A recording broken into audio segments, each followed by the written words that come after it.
অনেক বছর আগে নিবারণপুর নামে এক গ্রামে ছিল শান্তি আর আনন্দ।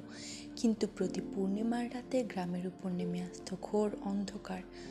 হারিয়ে যেত গবাদি পশু, শিশুদের কান্না শোনা যেত গভীর জঙ্গল থেকে।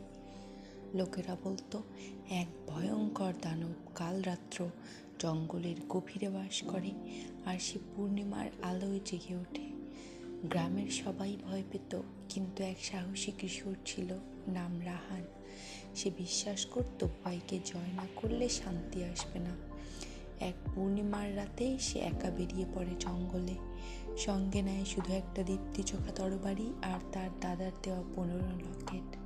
জঙ্গলের মাঝে সে দেখতে পায় কালরাত্র, লম্বা কালো আগুনের মতো চোখ, আর গর্জনে গাছ কাঁপে। কিন্তু রাহান ভয় পায় না। কালরাত্র বলে, তুই ভয় পাইস না কেন?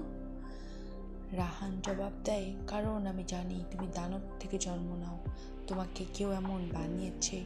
হঠাৎ লকেট থেকে আলো বের হয়।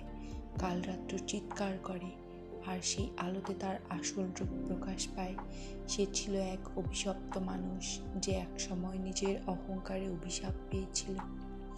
রাহান সাহস আর ভালোবাসায় সেই অভিশাপ ভাঙে। কালরাত্র আর ফিরে আসে না। নিবারণপুরে ফিরে আসে শান্তি, আর রাহান হয়ে ওঠে গ্রামের বীর, যে প্রমাণ করেছিল ভয় নয়, সাহসী আসল শক্তি।